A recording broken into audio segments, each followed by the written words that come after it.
zamračené počasie.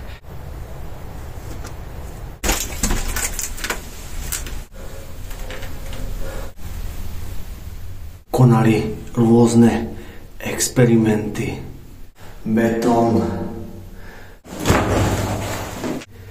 Troška si tu oddychnem.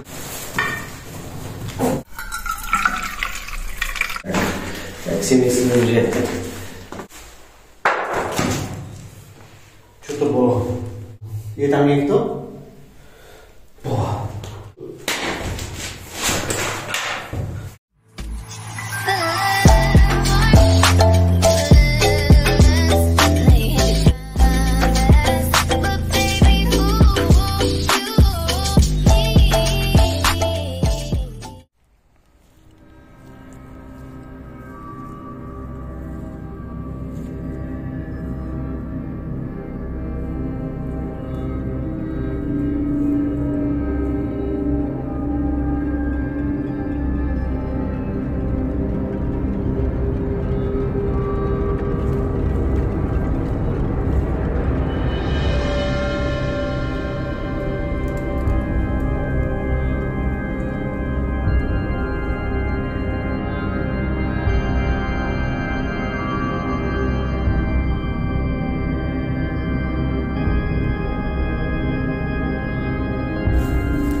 Čaute priatelia, vítajte späť na YouTubeovom kanáli Život v prírode Bushcraft.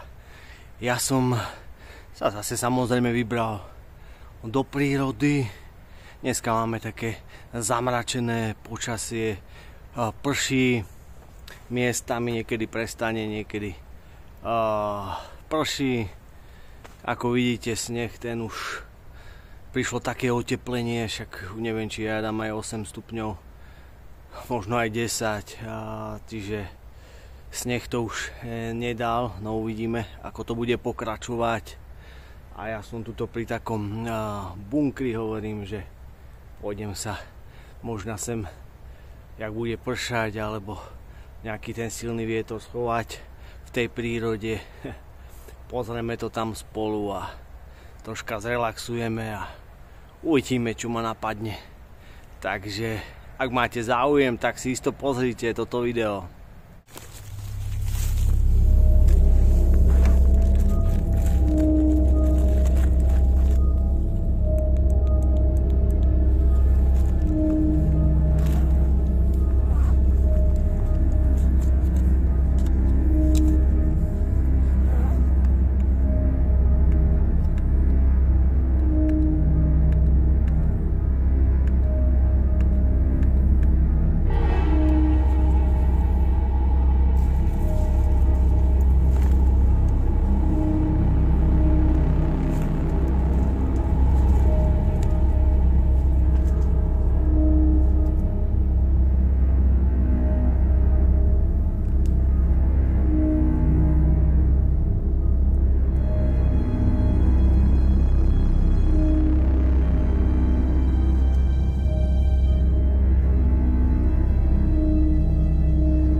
Takže ja sa momentálne nachádzam v tomto bunkri. Ako vidíte, je to tu dosť strašidelné. A k tomuto bunkri sa viaže aj jedna legenda, že počas druhej svetovej vojny sa tu konali rôzne experimenty. A vraví sa, že kto raz sem vôjde, už nikdy dobrovoľne neodíde. Ale robím si srandu. Snáď až také hrozné to nebude. Ako malé deti sme sa sem kedysi chodili hrávať, takže to poznám, je to taký bunker v horách, takže je to úžasné, také zaujímavé spestrenie takého zaujímavého videa v takýchto podmienkach. Človek je zaujímavé, že dobre, keď si vyskúša všeličo a uvidíme. Idem sa tu ešte poobzerať.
Celkom fúka, takže je to také zaujímavé spestrenie.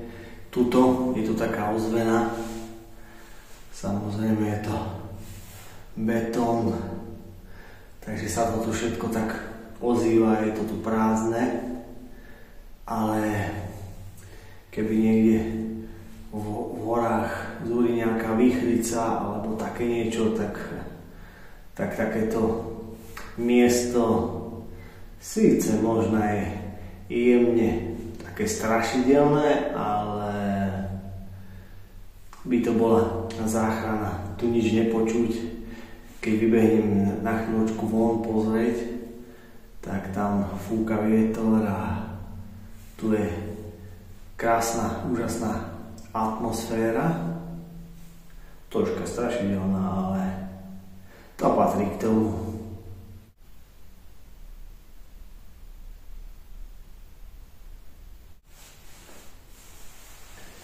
Pôjdem sa na chvíľočku pozrieť von. Pôjdem si sem asi zobrať aj batoh, lebo nechal som ho vonku, lebo sú tu také zúžené miestami tí prechody. Vždycky sa tu s tým batohom tam šprajcujem, ale takto si ho zoberiem do rúk a znesiem si ho.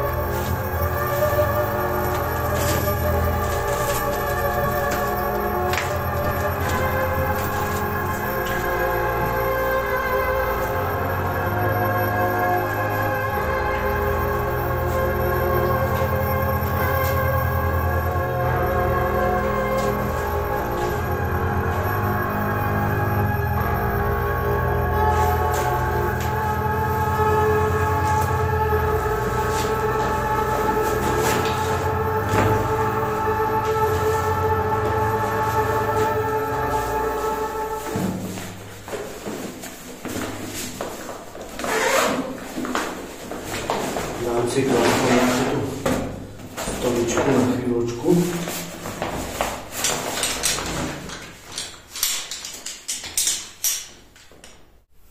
Taká nezvyčajná romantika, ale prečo nie? Troška si tu oddychnem a dám si tu čajík a budem troška relaxovať v takomto nezvyčajnom prostredí, ale je to pohodička. Poďme si vybrať. Mám tu termosku, vybral som si čajík.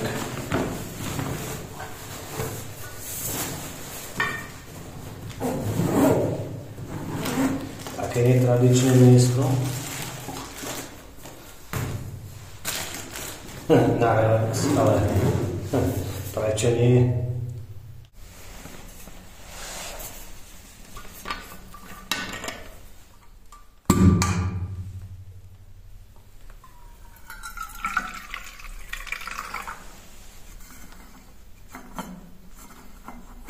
Nájsť troška rovnováhy. Ja myslím, že môže byť.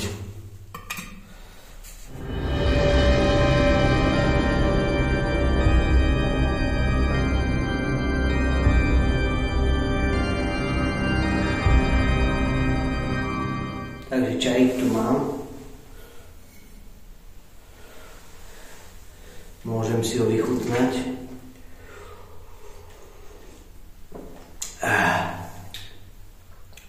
Takže tak. Vidíte za mňou tento lampášik, s tým som spokojný. Keď budem mať čas, tak spravím na ňo aj recenziu. Aj ešte mám jednu takú baterku. Chcem to spojiť do jedného, nech to není každé zvlášť, tak si spravíme tento lampášik a jedna baterka, tak na to spravím nejakú recenziu, pôjdeme to otestovať v noci do lesa, že ako to bude svietiť a takto. Takže tak. Ja som s tým spokojný, no. Má to vyššie funkcií. Dá sa to aj SOS. A dá sa to samozrejme aj zosilňovať a zoslabovať. Však ale to uvidíte potom v tej recenzii.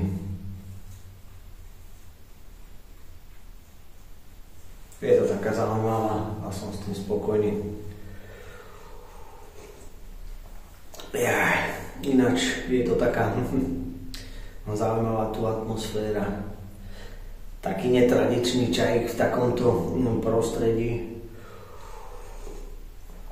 Ale už som tu dlho nebol a občas človek rád zaspomína na detské časy. A je to zase iná atmosféra. A je to uprostred prírody, čiže keby príde nejaká tá apokalypsa, tak si myslím, že tuto by som si vedel predstaviť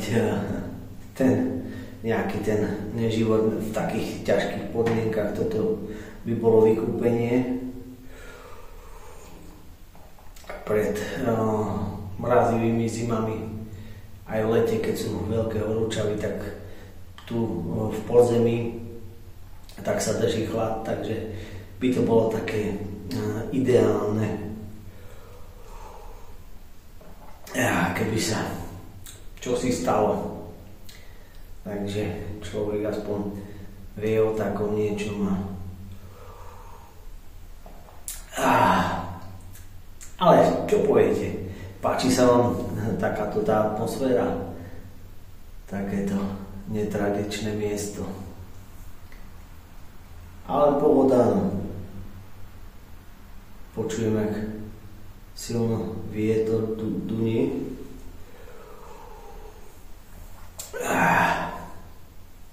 Tak, Tak to vie, či je tu aj signál, to som ešte ani neotestoval. Keby sa čosi stane, či ma to aj niekto nájde. No, paráda, čaj chutí, teplúčky, paráda. Idem si dať ešte čajku troška.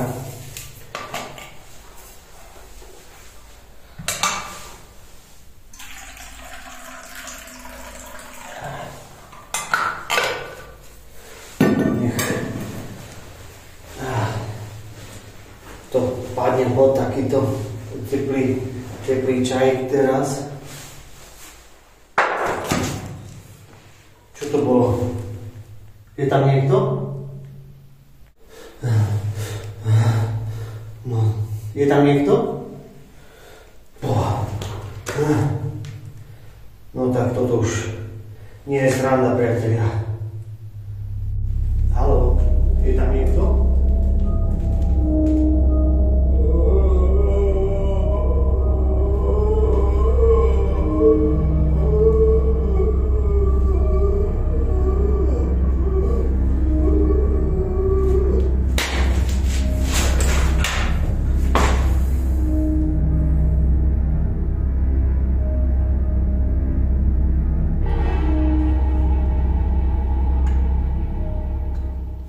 To by sa vám tak páčilo, čo?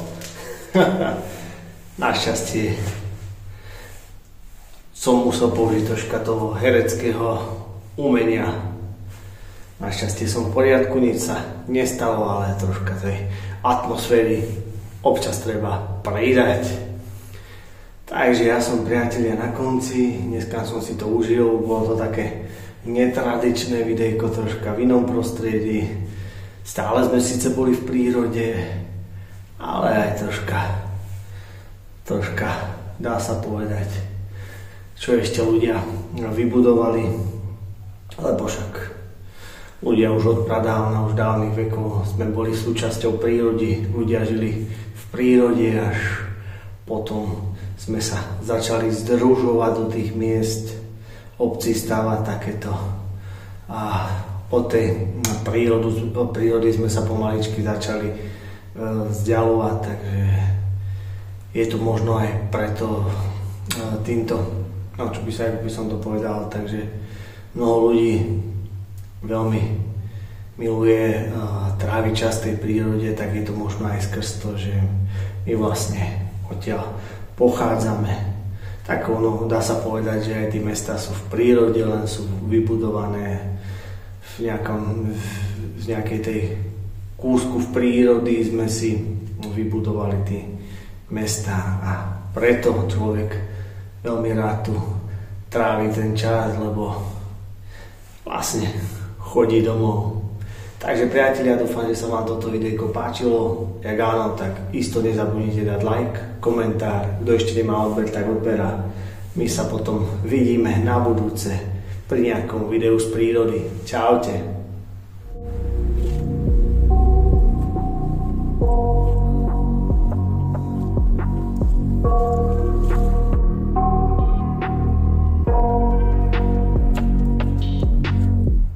I got nightmares in my head, I fear that the thoughts build up until I can't hear, that my mind fills up into a creature, and it haunts me somewhere much deeper.